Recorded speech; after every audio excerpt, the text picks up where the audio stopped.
Hello, friends, and welcome back to the Wild Hearts at Work podcast. I am your host, Melissa Boggs, and our phrase of this week is authenticity. And I am super, super thrilled to invite to the podcast another new best friend because we've already been chatting it up before recording, Dr. Erika Michalski.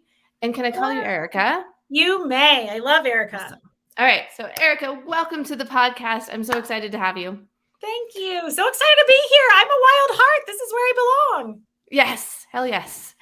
Can you start by just telling the world a little bit about yourself? I always find it better when the guests introduce themselves because you have so much to share. Sure. I am a loud, glitter-loving, unapologetic nerd who believes that who you are is more important than who you think you're supposed to be. That's the most efficient way that I can get some of that out there. I work in professional development in a lot of spaces. I run my own consulting firm now. Have a background that is sort of like a 1980s game of Pong all over. But that's what makes me more fun and interesting as I show up with the most random of stories. And but the premise of the work that I do now is helping people and teams leverage who they are to get where they want to go. And that's what I do, whether that's through strategic planning or professional development or keynotes or any number of other things. The idea is the same across the board, and that is leveraging authenticity will serve you better than trying to replicate behaviors, patterns, performances of other people. I can hear the ears of all of our little wild hearts like perking right now because I think so many of us have been conditioned to follow those patterns and, just do what's always been done. And I think what sets apart our listeners and the wildness of their hearts is like this desire to be authentic because they know that they have something different inside of them that they can bring to the table. So I can hear them like they're like, ooh, tell us more. Yes. So first thing I want to ask you though, actually, is a little bit about your game of Pong. And I say that because when you brought it up, it actually brought up a very quick story. This will be the only story I tell on this episode, but I bet that's not true. Challenge accepted. Boom. But I remember being like, I don't know, probably my late 20s. And I had so many jobs. I actually worked at the same company for 12 years. But in that 12 years, I had so many jobs. And to that point in my career, again, I was probably like 29.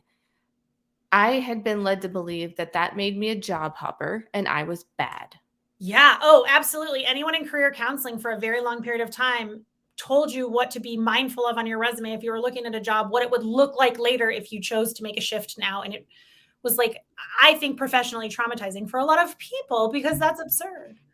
Absolutely. And I think, I remember interviewing for some sort of management role and I was in the interview and I was sort of apologizing for my resume. And this happened to be like a very strong woman leader in this company who knew me. And, I was like, yeah, I know I was only in that role for you, but this role I'm going to be in like for years, that wasn't my explicit words, but that was what I was, trying to convey. Yeah. Conveying. And she stopped me and she's like, no, you're not. No, you're not. And that is okay. She's like, all of these experiences, do you think anybody else came to this interview with experience in customer service and in sales and in learning and development? And I was like, no. And she literally like stopped the interview basically told me what your entire work is about and said, Melissa, own it. No one else has this patchwork. Like, bring it to the table and be proud of it. And that was such a pivotal moment. I didn't even get that job actually. But it was such a pivotal moment. So it was still a win. We'll call it a W. Exactly. No, and I ended up with a much different, better role. But like, that was such a moment of like, without saying it, she was saying, be authentic, own your experience because nobody else has it. Correct. And so when you were saying like this game of Pong, I mean, you're in that place. Like no one else has your patchwork of experiences. So now you can talk to people and bring that out in them. Absolutely. And there's value in unexpected places. And there are magic moments tucked into the weirdest interactions. So to me, authenticity is so important because it is honoring your existence and all that that comes with. It is the expectation that someone is uniquely made up of these Pong moments. Even if you went on your trajectory and you knew, I have a second grader. She knows she wants to be a vet. This is a thing that she has decided. And given a lot of components of her personality and general tendencies, this will not surprise me if we revisit in however many years and she's vet. But even if she follows that very aggressive path and it doesn't look like Pong, listeners who are young, I love you. Look up Pong. It's what we did when there were no gaming systems and we were all cool because we played Pong and we kept a ball from hitting a wall. Yes. But I find folks who wanted to seem like they went on a very specific path, even if they did, you went to undergrad for business, then you got an MBA, then you did this, whatever, you went for accounting. It doesn't matter. Just because you went in a direction that makes sense doesn't mean there weren't these components that are your magic. And I recognize wholeheartedly, listeners, I love you already. Magic sounds like a garbage word. It sounds aggressively fluffy. You're going to think I'm even fluffier when I tell you that I do positive psychology research, but I also do neuroscience research. So it's a balance, right? The magic is the unexplainable. The unique pieces that are almost impossible to verbalize, but they have tangibility that allows people to create a connection with you. So when I talk about magic, I am thinking about the birthday party you went to in third grade when someone made something disappear. That magic is unexplainable until you dig in. And for us, and when we lean into authenticity, the magic that we're digging into is all of the Pong moments that we didn't notice and how those have shaped and empowered us to move forward in different ways. That's the magic we're talking about. It resonates so much for me, especially, just especially when you almost felt like for a moment here, it seemed that you had to apologize for the word magic, right? Absolutely. Because again, our listeners and I personally constantly find myself in a place of apologizing for the things that I believe in if they are not this cookie cutter, thing that you can measure with metrics and this thing that you can, put on your performance review. Like if it doesn't fit into all of these cookie cutters, then how can it possibly be real? And so I feel like what you're saying is like, it's all real just because, it might fly in the face of, everything that we have been taught. Maybe it's just because we haven't learned that thing yet. Sure. Maybe it's because it's sort of new to like society, if you will. So yeah, that resonates so much. So as you're working with teams and with individuals on this, what are you finding different today than maybe, I don't know, 4 or 5 years ago when it comes to how people are perceiving authenticity? Are we beginning to understand what it is more collectively? Yes, asterisk. Ooh. Yeah.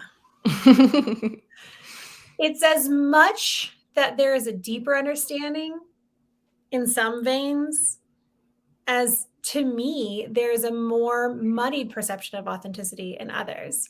Authenticity is a word that's been around for a long time, but it is trendy right now. So there are some people that I encounter in my work who very much are like, this is a bullshit buzzword and it'll be gone in however long. And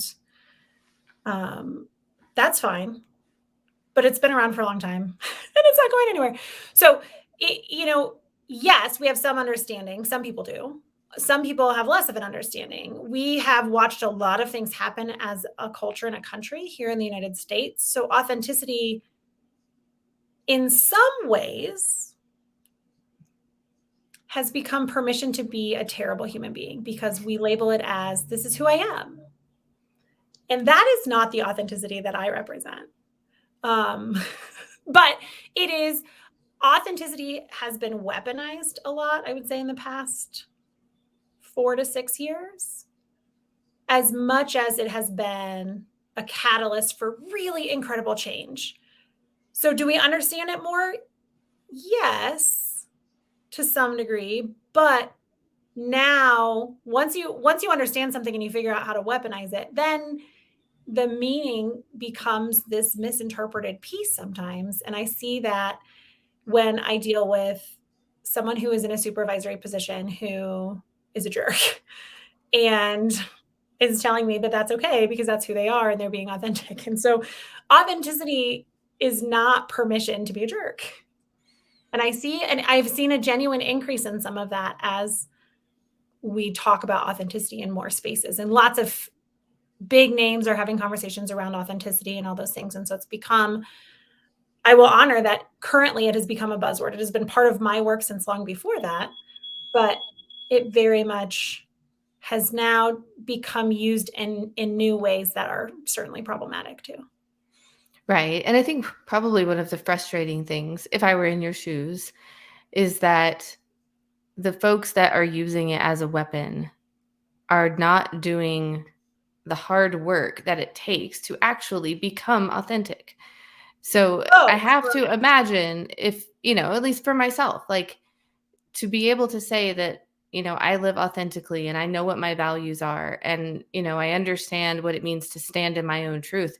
That's taken a lot of work. It's taken like a lot of untangling from other people's values and beliefs and, Sure. where I actually am.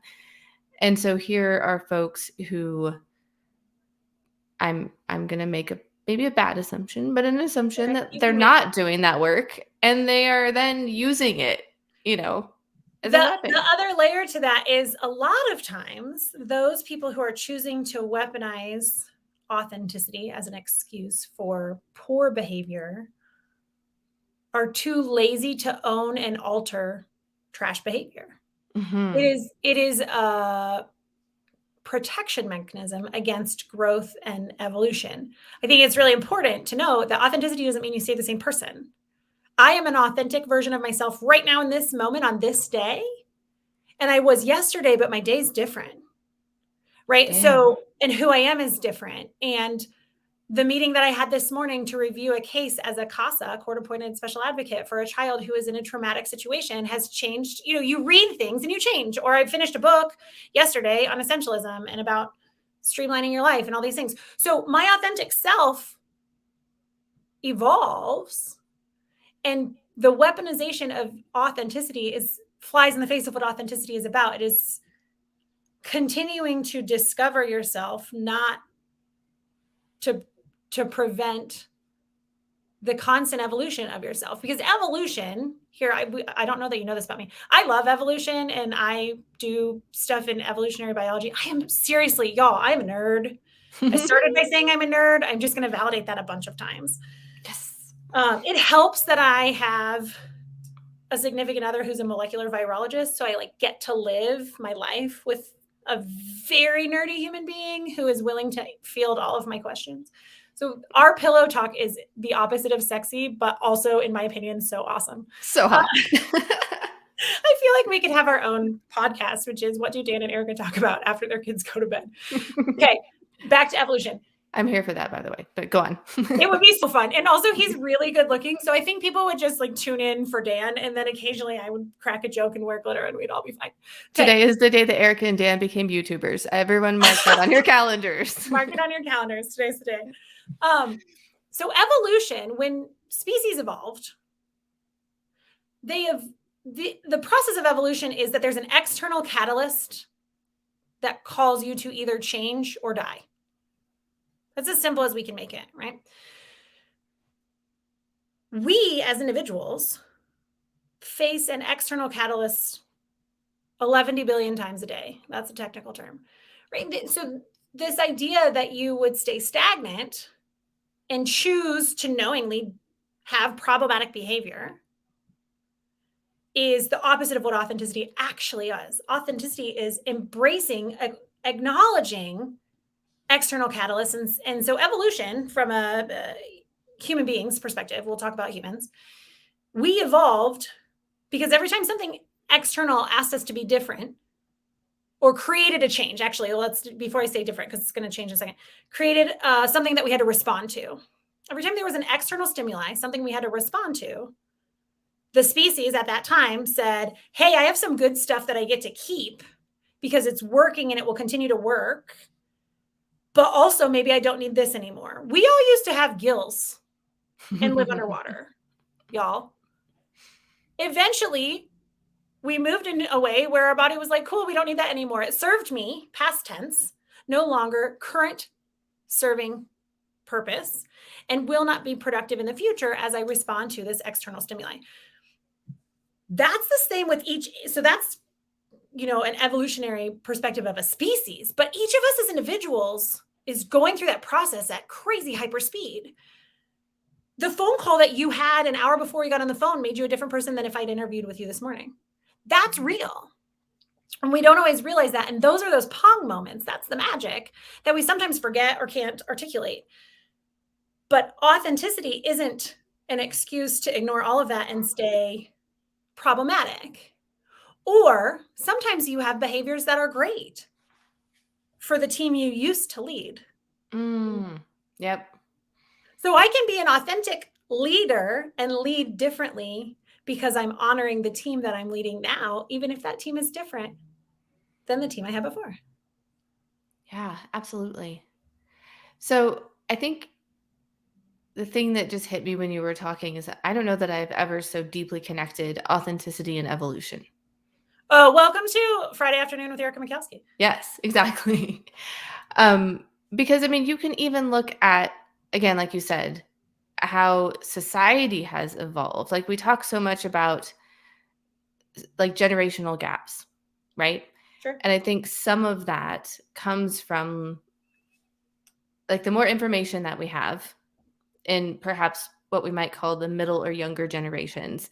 We've had information our whole lives, or at least most of it. Those of us who got the internet when we were in, junior high.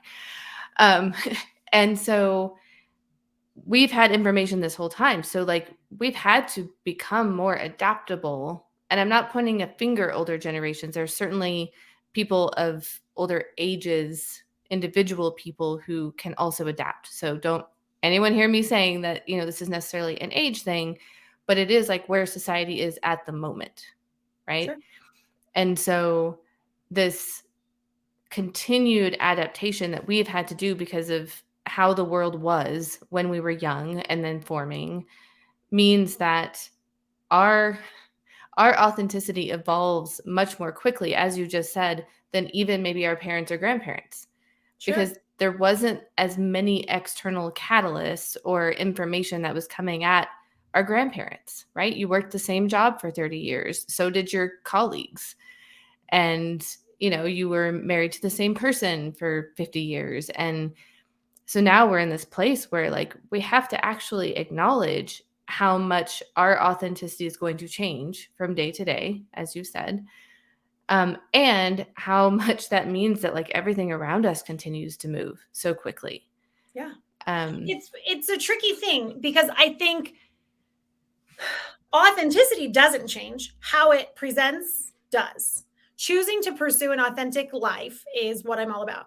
So you can be certain when you invite me to a meeting, I'm going to show up in glitter. It's my favorite thing. P.S. Don't come for me about glitter in the environment because there's biodegradable glitter now. Please know that I'm doing my part. But my general enthusiasm about being above ground every chance I get, that doesn't change even if I listen to a CASA case that is really heavy, or yesterday I had a phone call that was really hard, or I'm navigating a challenge or whatever it is.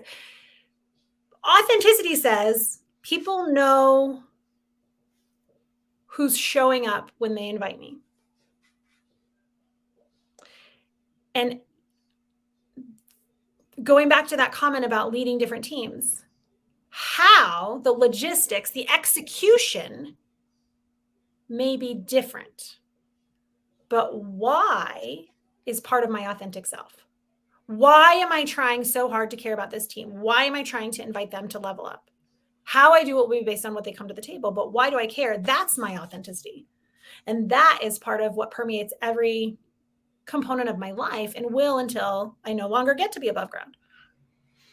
Well, and the how is part of your authenticity if you think about the Pong that we talked about. Sure. Your ability to bring different skills to the table for that team is somewhat reliant on the experiences that you have had in the past and the choices that you've made that then allow you to flex those skills. And so, the how is very much wrapped up in that too. That's pretty good. We don't have time today, but you would be blown away if we spent a window of neuroscience and authenticity, because that is wild too. Maybe for a different day, but there's some wild intersections there as well. But going back to your evolution piece too, or that connection, and a little blink at neuroscience, we are cognitively wired to be social. The people along the way, or the beings, I guess, before they were people, the beings along the way who are not socially oriented didn't make it. We're here now because people were social and chose to invest in and care about and honor and recognize each other. And honor is that important word there. As cultures moving through, the degree to which someone was honored and included as they showed up impacted their survival. So authenticity is important to me as an individual because I want to live a life that I recognize. And I want to look at myself at the end of the day and recognize who I was that whole day and the decisions that I made, even the ones that suck. I'm not perfect. I'm authentically myself, and I'm authentically imperfect, and some decisions suck. Now, authenticity is important in my work because honoring and acknowledging and valuing the authenticity in other people is how we keep them connected and invite them to continue contributing. I love that. Okay. I want to ask you something else that's connected. Sure. It's going to be this whole conversation is like Pong. It's great. Yes. Sorry, listeners, if you thought this was going to be linear, you were wrong. I think they're keeping up. Great. So in order to be authentic and to recognize myself at the end of the day, I have to have to some degree done some work, right? And acknowledged my authenticity. And I think a part of that is acknowledging my own needs and being able to some degree articulate my own needs. And I do want to acknowledge kind of what you just said, that's in balance with other people's needs as well. However, I do think that in our society, and particularly as women, we have been conditioned to subjugate our own needs. Yes. And so first question is it possible to be authentic without acknowledging and expressing your own needs?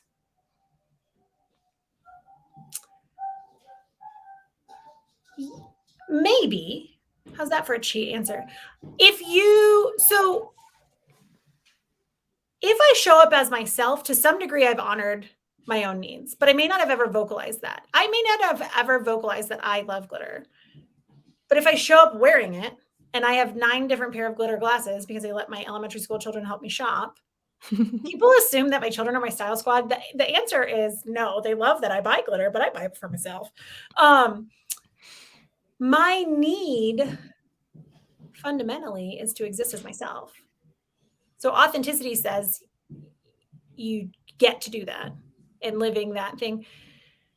But as far as, I don't know. I don't know that you have to be able to vocalize it, but there's an underlying human need in all of us. And is a threefold component. We all want to be seen and heard and valued. That's what we want. We want to be seen and heard and valued. Some of you may not think that that's true about you, but if I had enough of a conversation, you would come to this moment where you're like, oh man, Erika was right. It's true. Seen and heard and valued. That's what we want.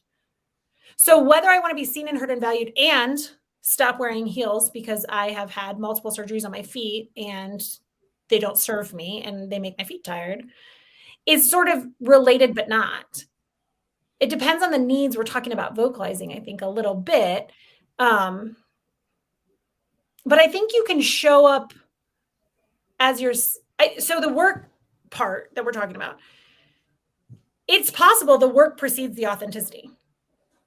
It is also possible that someone has figured out how to be authentic and they spend enough time working backwards and they realize the decisions that they're making that feel authentic to them are rooted in these needs. So I think you can get to authenticity before that and then work your way back if you are interested in unpacking those needs. That's a good question. And that wasn't intended to be a trick question. No, I know. I just, when you said, get to the end of the day and recognize the decisions that I made, I just think of how many times I personally get to the end of the day and I'm like, yep, I made a bunch of decisions for other people. And perhaps Oh, that sure. was authentic in the sense that I love and care for other people.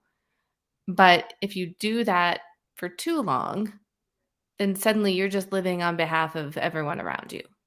You can make authentic decisions on behalf of other people as long as they don't negate who you are. Right. But when all of a sudden you don't recognize yourself and you made a choice that was about the other person and not yourself, which sounds really selfish, but that's not what I mean by you only decide for yourself, but not a representation of who you are as an individual. How I choose, what I choose is mine. And when you no longer feel confident in the how I chose and what I chose, when I make bad decisions, I can reflectively say why I made them. This is another one of those super sexy pillow talk moments that I have with Dan is, sometimes I'm like, man, this is the thing that I did today and it did not go well. And here's why I think it didn't go well, because we're both analytical human beings. We also dissect our fights. It's why our marriage is hilarious, because that's who we are. But also we fight. Sometimes people think we don't. We definitely do. We have loud, passionate discussions. I like to call them because it sounds less bad. But we dissect those too. But your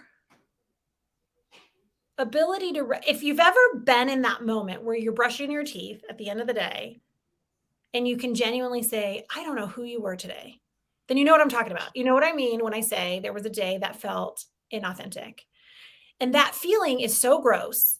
And what happens when you go to bed after you finish brushing your teeth is you lay in bed replaying regrets.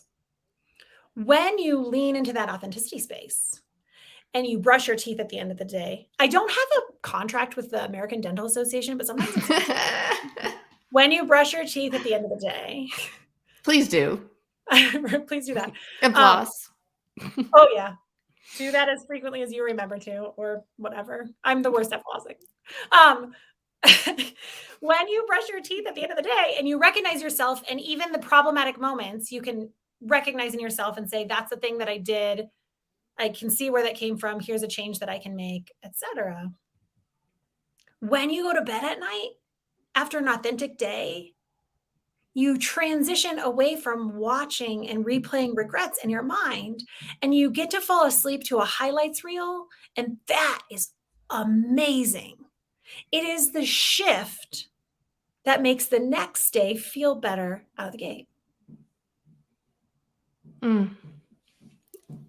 Yeah. Sorry. I'm in it. I'm still in it right now. I'm just I'm picturing both of those things. I have been in both of those situations, in the last couple of months. And I think what I was getting at earlier is if you have multiple days where you're brushing your teeth and then going to bed with the what's the lowlight reel? Regrets, Right. the artillery of regrets. Yes.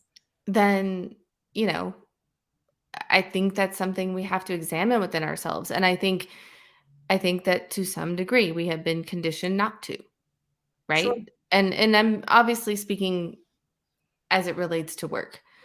So if you were at work and you are continually subjugating your own values and your authenticity to essentially, do what you're told, or maybe you're just suppressing your creativity and you're suppressing your wildness, and you don't see a way out of that, then, that's something that we have to examine and figure out, is that just a conversation that you need to have? You need to express those needs, or even just express that creativity. You might say hey, you may not know this, but I do this thing I would love to turn this process upside down. I would love to do X, Y, and Z.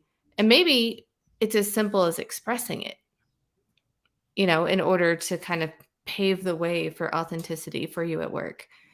But sometimes it's not, sometimes you need to change teams, or, you need to change jobs, or you need to launch out on your own and, go be a freelancer. I mean, but I think we're finally reaching a point when the Great Resignation comes up on this podcast almost every episode. So here it is, everyone. I think what we're seeing with this great shuffle, if you will, is the pandemic helped us to see when this was happening for us.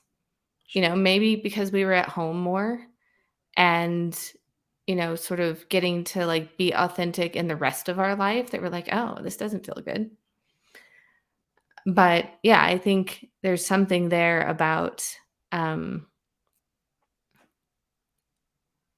we've been led to believe that we're selfish, like by nature in some ways. And being authentic is not selfishness. Sure. So I'm curious. This is me making good on my mission or challenge accepted, which was that you'll get to tell more than one story. When have you had those moments where you can reflectively say, I was successful as someone else? Oh.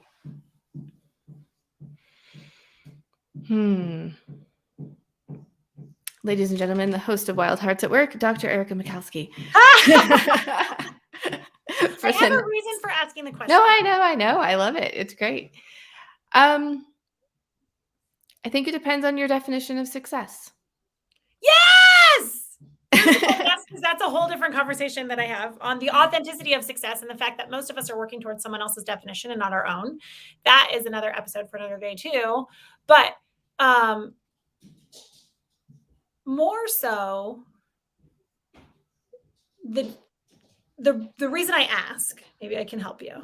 The reason I ask is because success, to use a term that my college students use, hits differently when it's yours and not your version of someone else's. And over the past 3 years, 2.5 years, almost 3, oh my gosh, 100 years, that's what it feels like. When people were craving a win because the world kept handing us losses and everything felt like the worst. And we were all trying to find a moment that felt good. What I genuinely believe started happening is people started noticing the difference between it felt good because my supervisor was proud of me or liked the work that I did versus it felt good because it was me doing a thing that I am authentically invested in and feel passionate about. I'm not crying, you're crying. Yeah, I 100% like that resonates as well. So I'm curious, what is one of those things for you? Of being successful as someone else?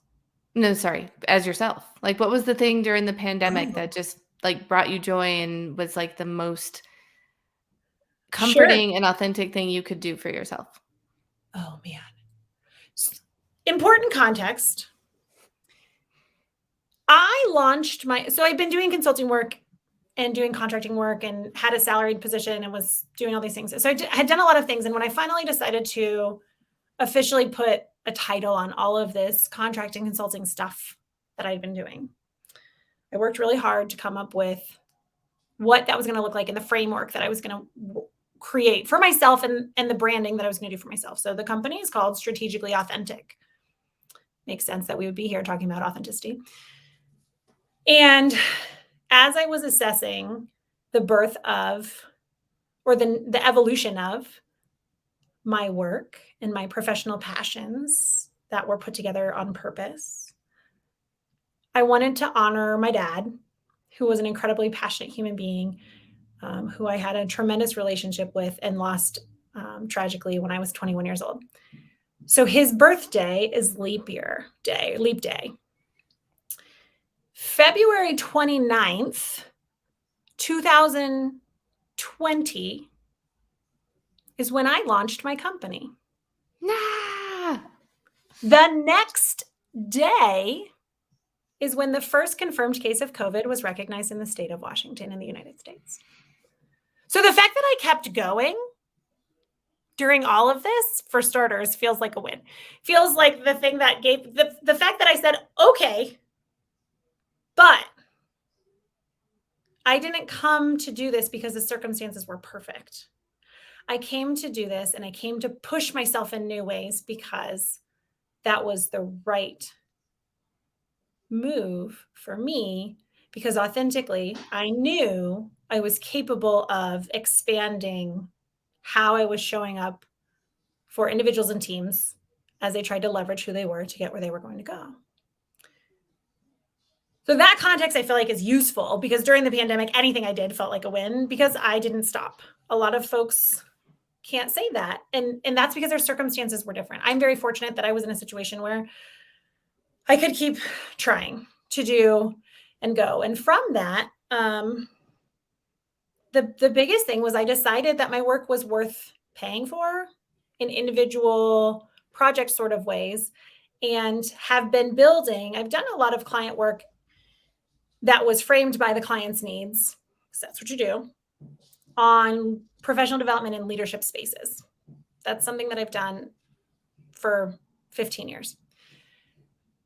And I decided, because anytime I talk about it, there are people that always say, oh man, I wish I could have participated in that. So I finally decided that that should happen. And I decided that I was worth building and framing my work to give it access to people whose boss didn't pay for me to come do whatever I was going to do for however long. So building, and I'm getting ready to launch it, but building a leadership series because I wanted to, because I knew that I came to the table with a ton of research and a ton of experience and all of this, and saying all of the things, all of the Pong moments were valid, was the greatest moment of authenticity and action for me that I think I've had in the entirety of the pandemic, because it was the output of a lot of different powerful inputs. This is the first time in the history of this podcast that I wish I had one of those like audience clapping and cheering tracks to just be like, yeah.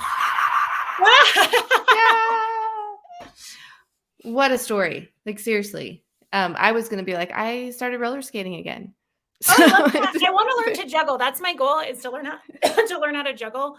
That is because I want to learn how to focus on something in a different way. And juggling, if you stop focusing, you drop balls, like literally. So to me, there's a lot of obviously metaphorical value in that, but also I just want to learn how to do it, because anytime when I was a kid, any adult who could juggle, I automatically thought they were cooler. So to me, there's like straight cool value in juggling. I would totally go see a keynote speaker who integrated juggling into their talk. That's who I want to become. I'm there for it. Because here's the relationship between juggling and authenticity. Are you ready? Oh, yes. This is not what you signed up for, but it's coming. Hold on. I'm buckling up. I'm So ready. everyone, once I know how to juggle, you'll hear this exact same story, but you'll see me juggle and it'll be awesome. All of us spend our life juggling. And we all know how to juggle our stuff, right? If you are really good, Melissa, at juggling bowling pins, and that's the stuff that you juggle, your life is full of bowling pins, and you're really good at juggling bowling pins, and you're so good at juggling bowling pins that someone says, learn how to ride a unicycle and do it there. And because you're confident and comfortable in the juggling part, once you learn the other thing, you can merge them together. We all juggle. Authenticity says, just because I think you'd be really good at also juggling a watermelon doesn't mean you have to. Boom. Authenticity is choosing to juggle your things. And someone may say to you, you would make a really good astronaut. I would make a really good pretty much anything because I work hard, right? Like, that's authenticity is the permission to tell someone that you value their input. If you do, if you don't lie to them. You do not owe strangers or anyone a positive response to their opinion that you did not solicit, by the way, sidebar. But if someone highlights for you, even a mentor says you would be really great at a thing, you can say, oh, I love that you see that about me. It is not a bowling pin I want to juggle. That's a watermelon and I'm not interested. Authenticity says you don't have to juggle everything someone hands you. Okay, I want to see you juggle while you do that because I feel like I'm going to cry already. And you just add the pins to it and suddenly I'm a weeping mess. But I love that. Because like there's that moment when the stagehand comes on with the chainsaw and everyone in the audience starts panicking and then I just laugh and say, I'm definitely not juggling that, right? Like there's so many good comedy yes into all of this. I did improv. I have a background in theater. It all comes together. There's 6 more episodes here, my friend. Just saying, stay tuned. So I will say that the thing that I did besides roller skating, which also now I'm like, ooh, maybe I like integrate that into my keynotes too. Stay tuned. But is this podcast. And this was my, like not only do I want to come on here and be authentic, but I want to bring other people like you on here and let us all be authentic and all share stories so that we're not in this shit alone. Life is hard enough without us making it harder. Yeah. Indeed. And choosing to be a version of someone else, even someone that you respect and revere, is choosing to make your life harder.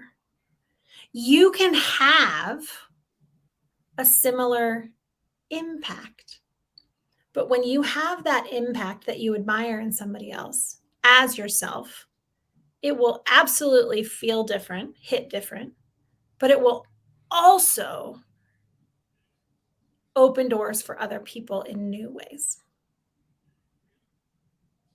Agreed. Well, I have 2 more questions for you. Okay. I'm trying to decide which order to do them in. We're going to start with when we first contacted each other, and I'll be honest, I don't even remember which was which. We first started talking to one another. What did you think when you first heard the phrase wild hearts at work? And what does that mean to you? What did I think? So this is a twofold question. What does it mean to me? For me, as an authentic human being, wild hearts at work means I show up in glitter and don't give a shit what other people think about that. Woo! That's that. I am a faculty member for the University of Missouri College of Business. They have a dress code that definitely does not align with how I show up in my professional life, which I think is hysterical. I don't have to have, like, they don't have a dress code for students in class, but when they have student events, there's a dress code. And I think I would have to lean on creative interpretation to say that how I showed up for my most recent keynote fit into that. I mean, I probably wore jeans, so definitely wouldn't. But so to me, wild hearts at work from my personal Erika Michalski perspective is authenticity, because wild doesn't mean chaos or frenetic energy. Wild means unrestrained. That's what wild means. I love words and the literal definitions of things and the origins of things and whatever. When we think about wild, it means unrestrained and uncurated. Wild strawberries weren't planted. Wild horses run free. Wild at work means I am empowered and expected to show up as a contributor without conformity. That's what I think. I feel seen, valued, and heard. Yes, okay. I did. All right, my friend. So tell everyone where they can find you. What do you have coming up? Sure. I love you all so much. I didn't even make my website long because my company name is a lot of words and letters. Or I mean, a lot of letters, not words, 2 words.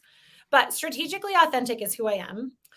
My website is www.stratauth, because I appreciate the efficiency of all of us, .com. So www.stratauth.com.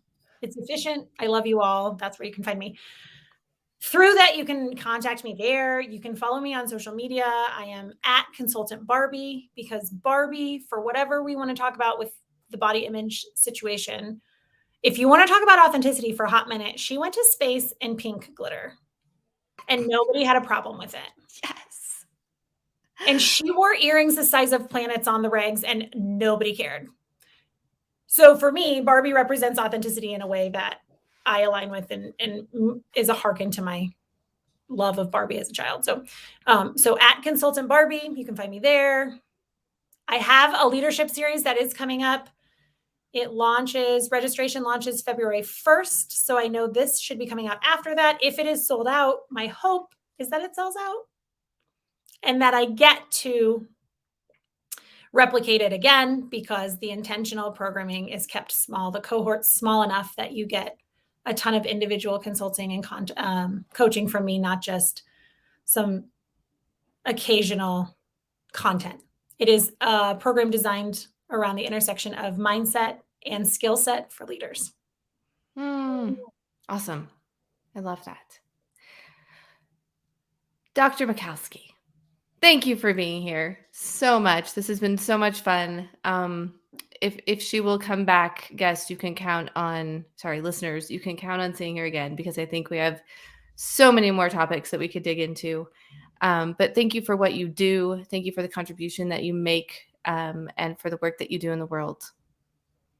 Glad to be here and ready to come back talking about all the other Pong magic that we have out here.